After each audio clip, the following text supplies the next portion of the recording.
Hello, and welcome to the Star Power Cast, the definitive podcast for the game of Star Power Baseball, a game for generations where your fantasy baseball comes to life on the tabletop. We'll also discuss the history of baseball and just the present state of the game itself. I'm Jim Trovo, the baseball nerd, and I'm joined, as always, by my co-host, Cincinnati Dennis. We hope you all enjoy the show. Hello, everybody. Welcome back to Star Power Cast. I am Cincinnati Dennis, and I'm joined by my co-hosts. Jim Truffo, the Cincinnati kid at the Cincinnati Razorback room. I think this is our new MO on our episodes where I just make up names for you or you make up names for me and we just don't. Or we just totally screw with the people out there, our tens of fans that are out there. Yeah. So Jim Drova here. I hope everybody's okay. This is a big episode for us. So we're going to get right into it.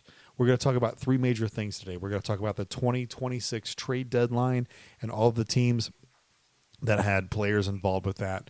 Actually, most of the teams. Some of the teams are really not worth mentioning.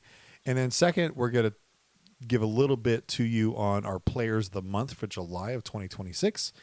And we're going to end it off with talking about what's up with Star Power Baseball. Dennis, you good with that? We're going. Yes, let's do it. Okay, cool. Let's get into the trade debate. All right. So basically, we're looking on a website that gives us the top 25 trades. This is based on MLB's ranking, right? MLB.com. That's where I'm getting this source from. We're going to go through the top 25 trades that they put down, and then we'll look at some beyond that. The first one I see on my list is number one. Everybody wants to talk about it. It's Tarik Skubal to the Dodgers. What do you think of this trade? Like, in a short sense. I think it's great for Tarik Skubal because he's going to sign. He's going to sign what?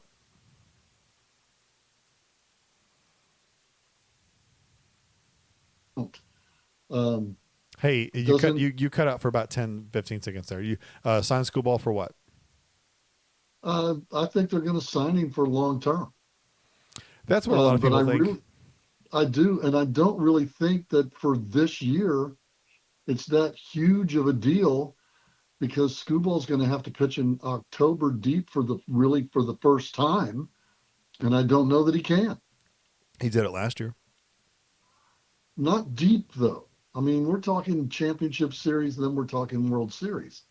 I don't know.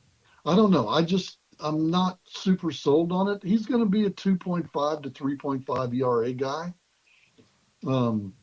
He's going to give you 6 to 7 innings. The bullpen of the Dodgers is what's going to win it for him. I think the richest team got the richest guy that's going to be super rich next year. That's what it is. Certainly. But certainly they did. Like, here's the thing with the Dodgers, though. And and a lot of people just kind of like casually observe the Dodgers. They don't really look at them in depth wise. Do the Dodgers have major injury issues? So the reason they have to spend all this money is because they buy players that are super hurt all the time, or just super non-available, or now getting super old, right? So they are just buying out all these older veterans. Guys, the Dodgers aren't buying the young up-and-comers. They're buying the guys that are like, hey, this is my peak free agent stuff, or, like they find people and make them stars. I look at a player like Max Muncy on the Dodgers and say, dude, they didn't do free agent stuff. They did a great back-end trade for that guy. So good kudos for the Dodgers. They have a deep farm system. They're good. I think that trade is good for them. It's going to work out for them in the end for a championship series or a World Series appearance. Second, Adley Rutschman to the Red Sox. What do you think about this one? I think that's huge. Same. I really do. I think they just found their next Jason Varitek. I don't know about Varitek. I really don't know about Varitek. I think defensively they're the same. Offensively, can they compare? They're both switch hitters. You're right. Is Adley a better hitter than Varitek? We'll see. I think they're the same. I think they're the same guy. Actually, I think Adley's going to be better in Boston. I really wanted Adley to be a Yankee. I think he should have been a Yankee, but his heart was Boston, I guess. So Adley Rutschman is going to be a cornerstone if he signs. But I think if the Red Sox win this year, because they have a really good chance to, because they're the hottest team in baseball right now, they have a great story for 2026.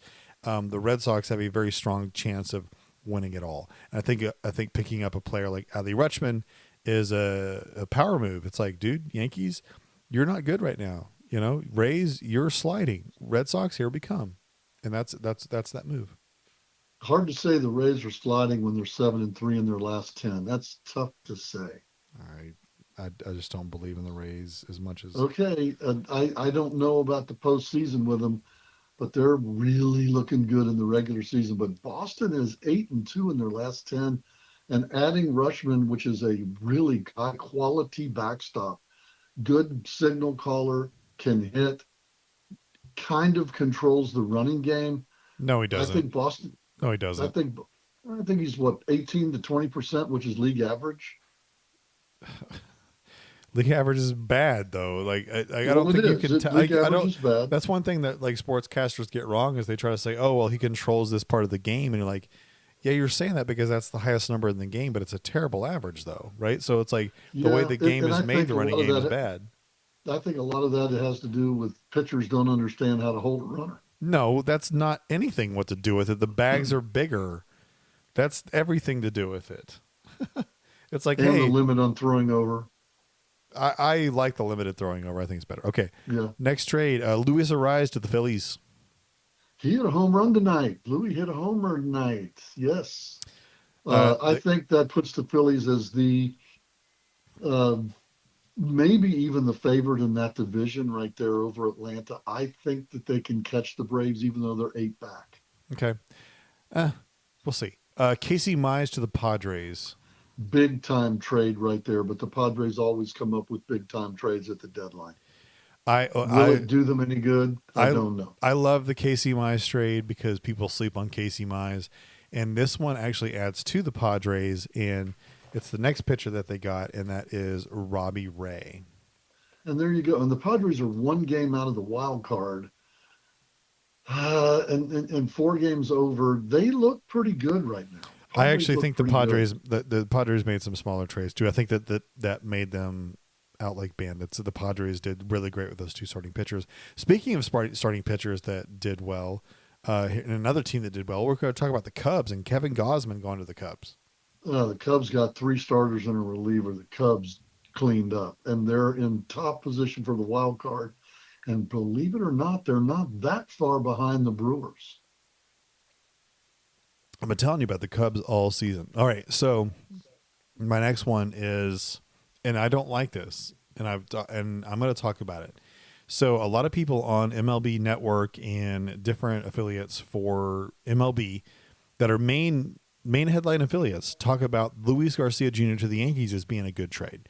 And I've heard a lot of fan base calling into these shows, writing into these shows or whatever, that are just confused by it. And I'm one of the fan bases that is confused by it. I know Luis Garcia is a great hitting guy right now, but I really do think the Nationals pulled one over on the Yankees here because Garcia, this is his peak season. He's been in the league for 7 years or so, maybe 6 years, and he's discovered how to hit with power, and he just magically did it in the last year and a half in his free agent year.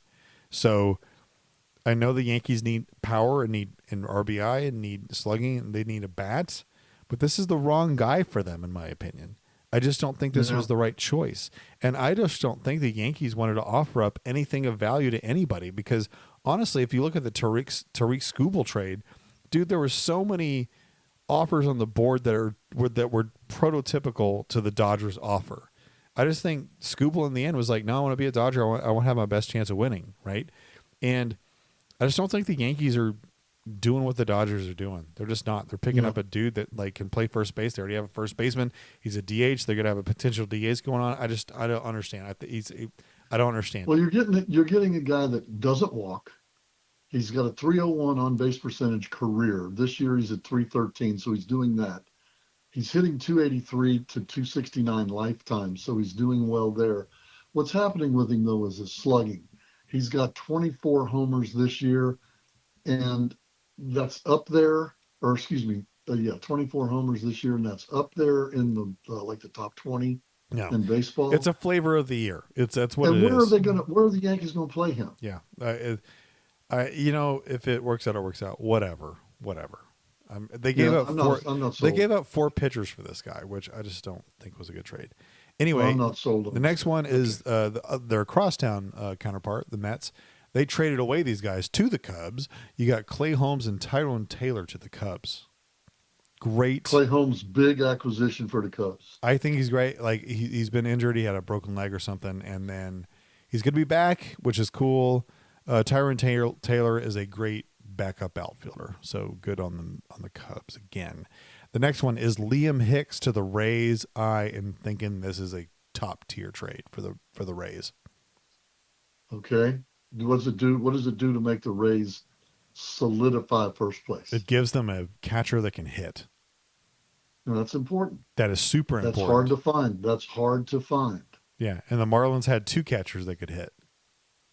Right? Yeah. They had to give up some infield prospects and a pitching prospect for it. And again, I don't know the names that well in prospects. I don't really bother naming them because, hey, you know what? Like if you make something up yourself, good job. Right. Prospects are called prospects. Yeah, they're prospects. So Rays pick up Hicks, good hitting catcher. Next, Jose Soriano to the Blue Jays. The Blue Jays give up Kevin Gausman. And this is why I think the Blue Jays actually kind of made out. They're a team that's like super underperformed this year, but they actually picked up some guys that are actually going to set them up for the next year or two. I think the Blue Jays actually did decently. They picked up Jose Soriano, which is a good pitcher to pick up. He's got some control. Yeah. Okay. Yeah. Blue Jays are kind of irrelevant right now. They are, yeah. Now, another Rays pickup, Freddie Peralta from the Brewers. What do you think about that one? I think that the Brewers, if they get rid of somebody, there's a reason. Well, there's a big reason for them to get rid of somebody. They saw something in Peralta they didn't like. Okay. Well, the fact that he wasn't doing well? Yeah, well, if the Rays or the Brewers call me and I'm a GM, I'm real concerned. They scare me. They're like, here's this guy for like a month. Yeah, or this guy, man, he'll really do well for you, and I'm going to take, these 2 little AA prospects he got that are going to come up and set the world on fire. Yeah. So the Nationals give up another guy to the Guardians. This is Foster Griffin, who was in the running for National League Rookie of the Year, and now he's traded to the Guardians. I don't like giving up young talent right off the bat. I don't like it. Well, he's not really young. He's an old guy that's been in the minor leagues forever. So, hey. 27? That's old. That's old, man. Yeah, okay. All right. Elliot Ramos to the Yankees from the Giants. I think this is a filler outfielder. I get it. I know nothing about that anyway. The Yankees outfield, it's questionable. Like they're all hurt, like Judge, Stanton, and Bellinger are done, even though Stanton's more of a DH, but Jason Dominguez isn't that great. Trent Grisham, they oversigned for $20+ million this last season. They have a couple, Max Schumann and some other people they have in their bench that are just really bad. So they needed some help, man. The Yankees are winning or losing 1-2, 3-1 ball games all the time. Yeah. So Elliot Ramos, we'll see how it does as Yankee. Is a backup outfielder, basically. Lars Nootbaar to the D-backs. I like that move for the D-backs. It's kind of a rental. I think there's one more year team control with Nootbaar. Nootbaar's good. Nootbaar's good, but he's not consistent.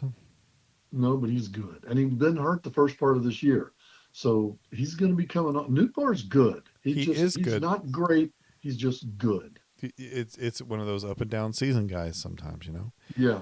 Next is Taylor Ward to the Mariners. I don't care on this one. I really don't. Did the Mariners throw in the towel, you think? Well, that's all they traded for was an outfielder who's kind of in his heyday or not in his heyday, like in his fading twilight years, who's been good. They got rid of big pitcher. Was it Castillo? Yeah, they sent him to the White Sox. Dalton Varsho. Yeah, Dalton Varsho to the Astros. Good pickup by the Astros. Very good pickup. Yeah, but they gave it. But the Blue Jays, the Mariners kind of wired it in. Yeah, well, I don't know, man. The Astros though traded off Spencer Arrighetti, who's been not a great one, and they gave him to the Blue Jays. The Blue Jays picked up yet another young starting pitcher. There you go. So the Blue Jays are making out here in regards hey, we know we're losing, but we got hope for the future. Joe Adell to the Guardians. Man. See, I'm a fan of Joe Adell. I like Joe Adell. I think you've only been a fan of Joe Adele for the last 2 seasons because his first 5 seasons were nothing with the Angels. Agree. We made him an all-star on our 2025 All-Stars last year. Well, I mean, he picked it up. Like he's a guy that's like, hey, coming to the league when I was like 21 years old or something, and Yeah. didn't do anything for the first 4 or 5 years. Then hey, he figured it out. It's like so he used his first up and down calls of the 4 years of the majors as a tryout. There you go. And that's what happens with players like Adele. So is he going to be great? We'll just see. You said Luis Castillo's of the White Sox. Actually, great pickup for the White Sox. So good. So Well, good. Castillo's having an okay year, but no, I mean, he's having a bad year. Let's just face facts. But he's still, a not great having- pickup for innings down the road. Let's look and see what he's done. The White Sox did give up Sir Anthony Dominguez, but actually, I think that's a good decision because Dominguez closed their games, but he just wasn't consistent, and wasn't solid. No, he's not. This year, Luis Castillo had a 5.06 ERA and a 1.40 WHIP. Yeah, he's having a very bad year. He's 3-9, hadn't pitched 100 innings yet, and his strikeouts per nine is down to 7.8. Luis Castillo, at 33 years old, is not what he used to be. I don't think that's a good pickup. I do. I think for down the road, it is. It's like, hey, I got a solid back end starter. It's fun. I think that he's done. I just think I think he's probably done too. Luke Weaver to the Pirates. I like Luke Weaver. Luke Weaver is a winner. No, he's not. I like him. No, he's not. You're saying that just to say that because I don't think you know anything about Luke Weaver. Luke Weaver is the one that played for the Yankees, correct? Right. And relief pitcher, huh? Correct. You are correct. But did he Yes, win with? and- Did he win with the Yankees? He went in those games and just pitched well. I mean, he's not not a winning record, but he's got a 1.3 WHIP, which is this average. season. It's a season thing, man. He's a seasonal reliever. No, this guy is not worth having on your team in a long term. It's a seasonal pickup. This is a rental. That's what that is. Well, this year's WHIP is 0.8. Well, He's doing pretty that's well what this year. Weaver is, man. He has those goods and he has those bads. He's a typical 21st century reliever, man. That's how those guys And he's in operate. his prime too. He's in his prime if he can just last. He's 32. He faltered big time for the Yankees last year. So, Yes, all right. he did. The next one. Oh, I love this one. The Brewers pick up JoJo Romero from the Cardinals, and they also pick up Dustin May. Great pickup for the Brewers. I don't know much about Romero. He's a lefty. He's a lefty specialist out of the Cardinals. He's good. Okay, but Dustin May, this year, I'm just looking at this year. Dustin May's pitched in the World Series, man. I agree. 1.28 WHIP this year. That's about league average, a little below league average. He's 5-7 with a 4.38. Pitched 109 innings, started 21 ball games. Does have a complete game this year. So he does eat some innings, and That's what the Brewers are. 8.8. I guarantee you. Like the Number Brewer. 4 or 5 starter. That's what he is. Yep. And those Brewer starters are going to beat some top end the Brewers have a Dodger starters in the postseason because they the Brewers they have a play. 1-2-3. The Brewers have a 1-2-3 that's equal to just about anybody out there. And then you give this guy to give him a good break in the end at a 5-start or a 4-start. He will not be probably starting a game in the playoffs. I He's bet he probably would. gonna I be- bet he will. I bet he will. If they make a 7-game series, Dustin May is starting a game. You guarantee it. All right. Yeah. All right. All right. So Ryan Zefferjon, a reliever to the Cubs. Not much known about this guy, but honestly, I've heard the name several times. So cool, good for them. Next is Jeff Hoffman to the Twins. So the Blue Jays get rid of this guy because he was not doing well for them. They sent him off to the Twins, and the Twins actually. Am I right or wrong about Jeff Hoffman giving up the home run to Will Smith last year? I think so. Like Hoffman was just he's just not been good with the Blue Jays. And Well, so let's just say this: gave if him you one. give up the World Series winning home run, you need to get out of town. And I think that's the best thing that he did. is get out of town. Yeah, it happens. It happens. Okay, so next, Yeah. I like this one. So the Red Sox made a move. They got rid of a dude who I thought was actually going to be one of their good infielders. They sent Marcelo Meyer to the Giants and picked up Eric Miller, a relief pitcher, instead. Marcelo Meyer, do you know anything about this guy? Not a thing. So Marcelo Meyer has been a prospect for the Red Sox for the last year and a half. or two, and he's been good and bad, very, very bad in most times. But I think a change of scenery is going to be good for this guy because he's a ball player, right? So I think this guy's name's going to be around for a bit. Maybe not an all-star, but maybe he might work up to that all-star level. But Marcelo Meyer is going to be a good infielder name that sticks around and might have a good season here or there.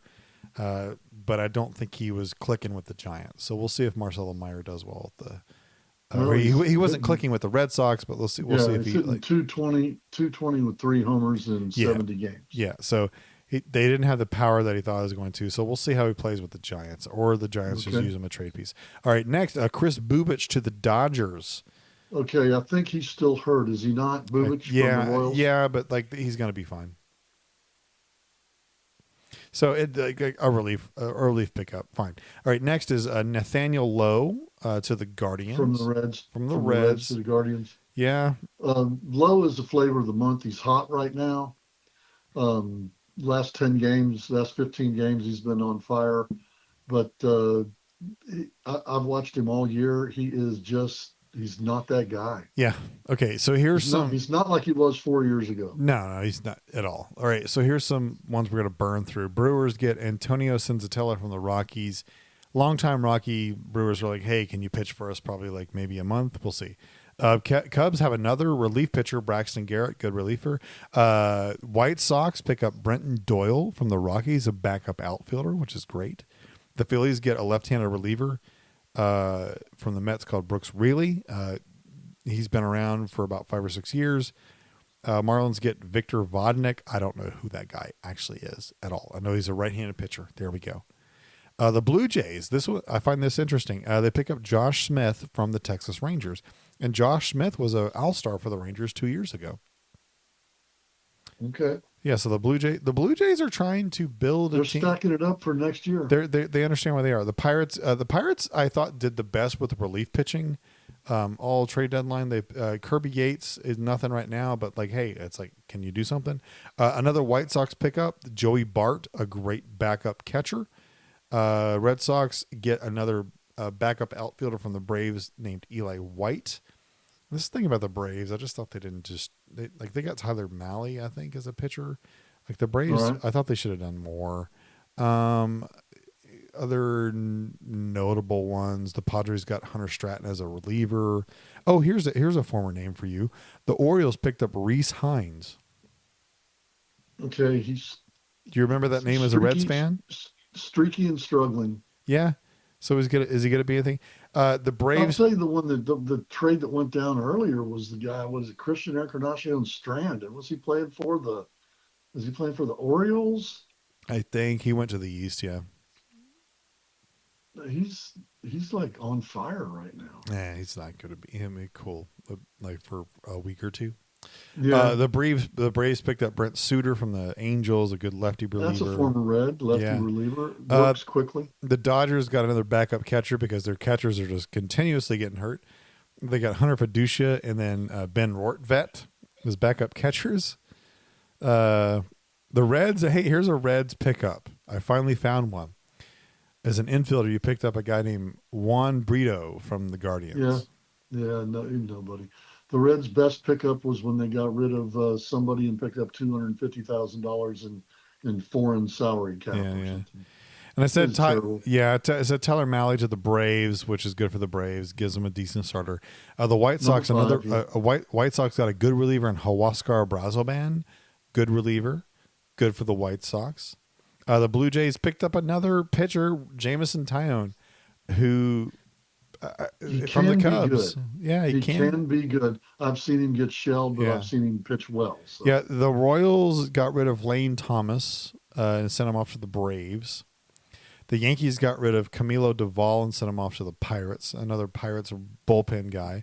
The Guardians sent off Bo Naylor. They're finally done with both Naylor brothers.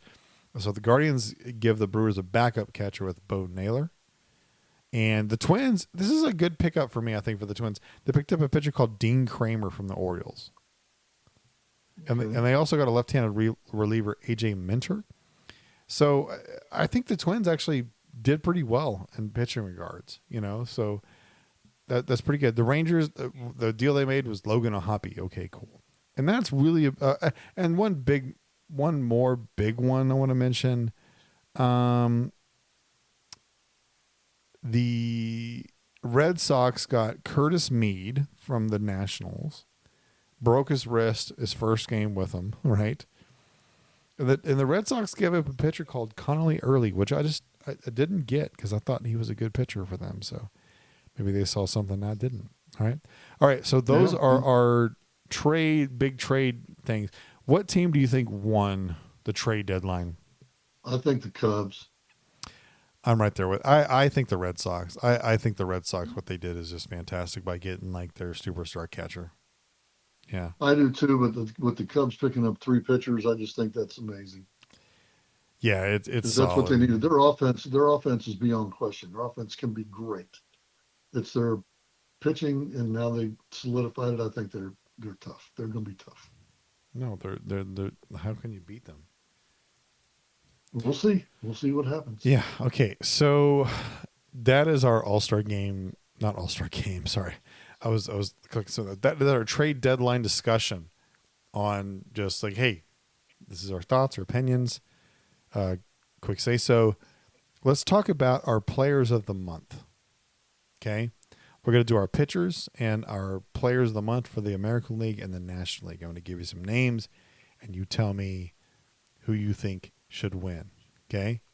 Who do you want to start with? The American League Player of the Month or the National League? Yeah, you want to do American? Go ahead. All right. Here are your nominees for Star Power Baseball's July 2026 Player of the Month. Number 1, Wilyer Abreu. Big part of the Boston Red Sox resurgence and just dominance. Average low at 220 or so. He's got 10 home runs though, 16 RBIs, and his OPS is 885. Yeah. Solid dude. Next one, another Red Sox, Cedar Rafaela, who has 8 doubles, 8 home runs, 23 RBIs, 3 stolen bases, is slugging .604 and a .925 OPS plus or OPS. Stout.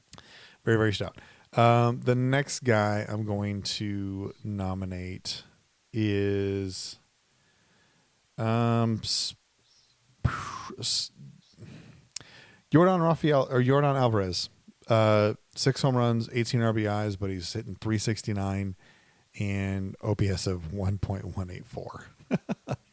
So who do you got? How can you not give it to him? Okay. So who are you going for? Rafaela, Alvarez, or Wilyer Abreu? Alvarez. I think Alvarez is the guy too. And I think that I mean, actually, you know what? I'm going to give mine to Cedar Rafaela. I think he's been a major part of what the Red Sox have done. And the Red Sox have been hottest team in baseball, but the Astros are right there on their heels. It's true. Don't count the Astros out, man. It's true. It's true. All right. So players of the month being Cedar Rafaela and Yordan Alvarez. For Dennis and me, for the AL, for the NL, here's our nominees. 1, CJ Abrams from the Washington Nationals. 9 home runs, 21 RBIs, hitting .330, OBP of .396, slugging .705, an OPS of 1.101. All right.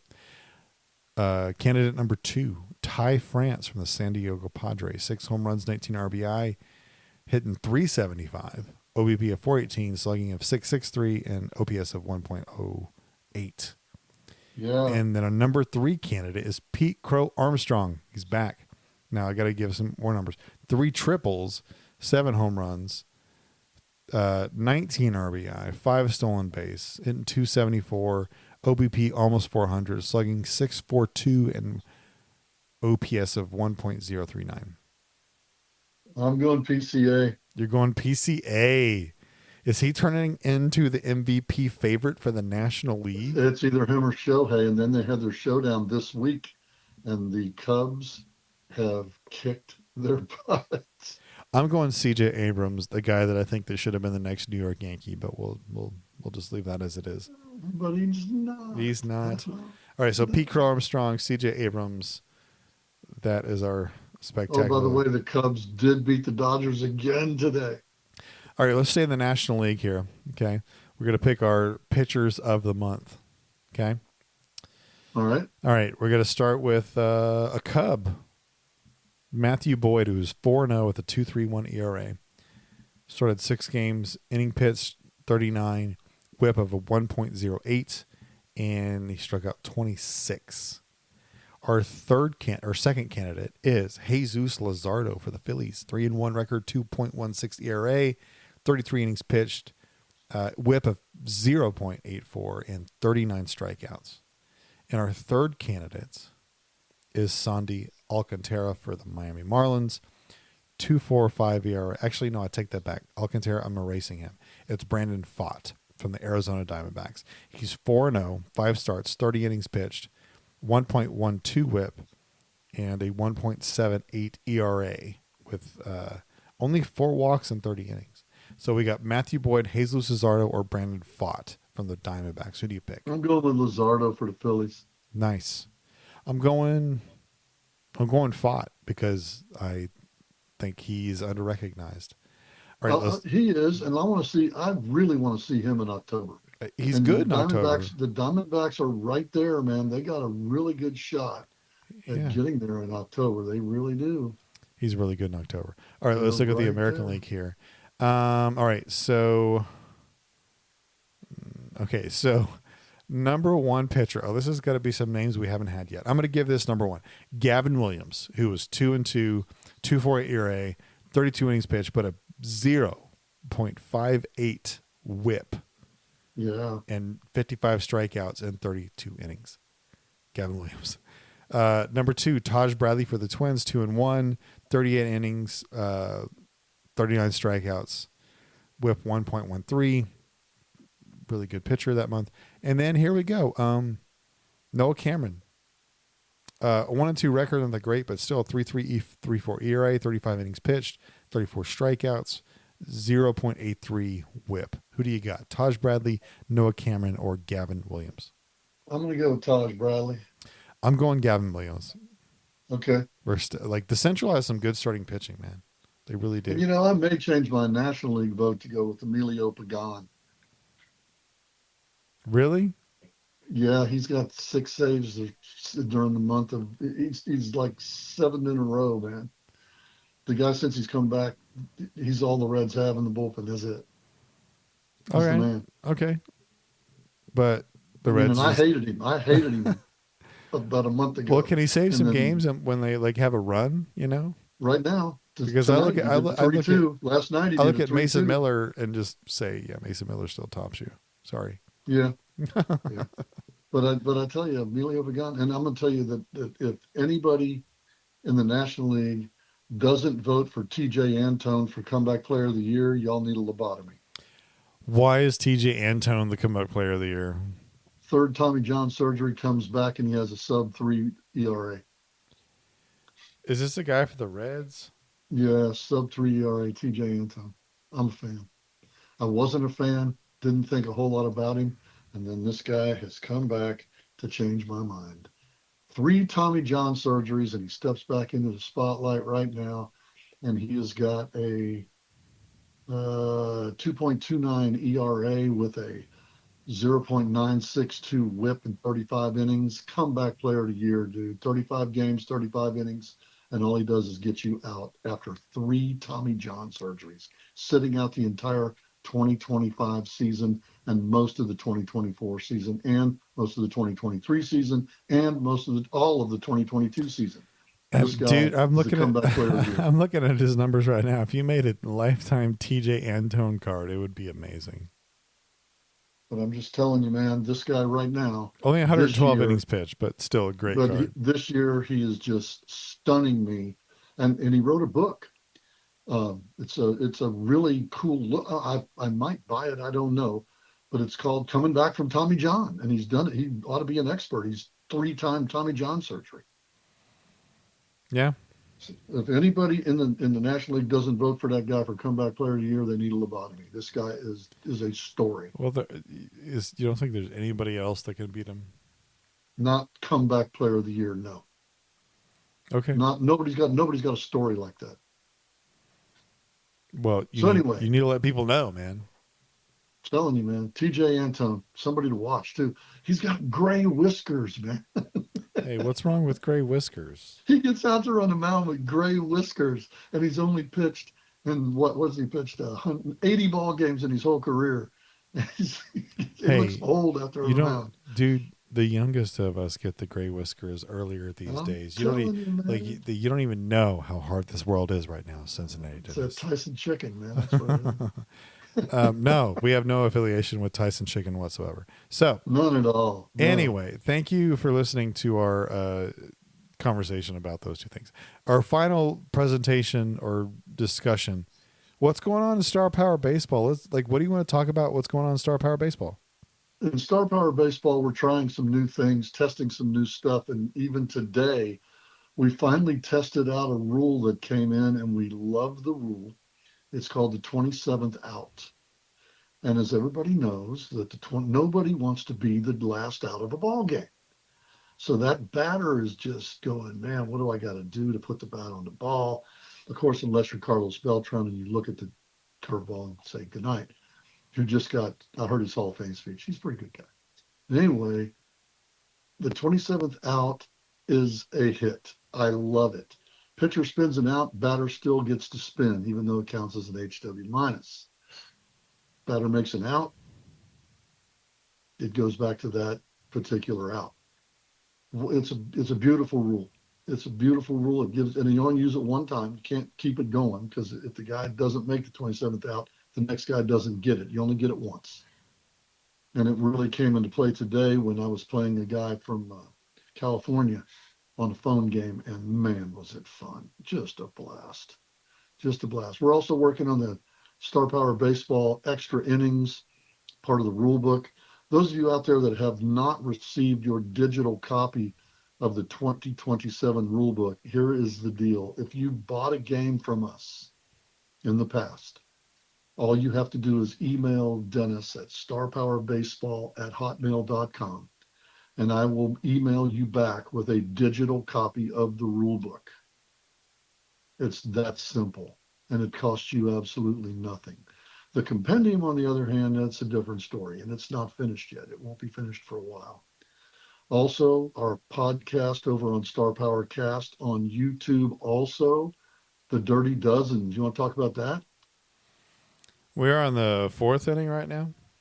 I just released the fifth inning this morning. Oh, we're already on the fifth inning? We have done the fifth inning. I That's thought that right. was the previous week. The fourth inning was Lefty Grove ended that one at 61. And Oh, well, this I need to release the audio then because I had somebody griping at me on YouTube being like, "Where's the fifth inning?" And I was like, "Well, Okay, it's well, the next week." fifth I inning was like, is "It's next week. It's next week." And I fifth was, innings released, and it went from Randy Johnson to Ernie Banks, or Ernie Banks to Randy am I Johnson. behind a week? Must be. I just released it this morning. Oh no! Yes, inning 5. We are in I the didn't realize bread I had and people butter. paying attention to me. Okay, so cool. Sorry, folks. I'll get that audio out as soon as possible. The fifth inning is very, very interesting on who we put in the top 45, top 49 to 60. I mean, we can name them: Mordecai Brown, Yeah, Yogi yeah, Berra, yeah, Roberto Clemente. yeah. And it's really a great episode. Really cool. Cool. And Well, I'm looking forward to the next one. yeah. Well, just to finish off here, I've been playing the decades teams, and after September, we're gonna have a break probably after the postseason or whatever, because we're gonna do the postseason challenge or whatnot, and I'm gonna give you the top 8 teams who made the Star Power Challenge for this year. They're the decades ones again. And I'm going to take all consideration of data into context and give you guys the top 8 teams for the final playoffs at the end of this year. And Way I think, to go. yeah, so I think that's about it. With that, we're Hey, running low. are we gonna do 8 playoff teams or only 4 this year? 8. Oh no, for the playoffs, 4. Four is We're always gonna good. do the Yeah, 4. yeah. The Unless 4 playoff teams. unless a team comes along, they're like, hey, dude, I need that team. I'm like, okay, cool, we'll do it. Yeah, that's how it works. We're pretty easy Yeah. to get along with, and Yeah. they go pretty quickly. Yeah. I'm looking forward to this. I'm really looking forward to the 2027 boxed game. I've already had people just ranting and raving about the Yeah, yeah, Ducks. yeah. Cool. All right, so we appreciate you guys for listening, and until next time, the dice are nice, but Spin is in. We'll see you next time on Star Power Cast.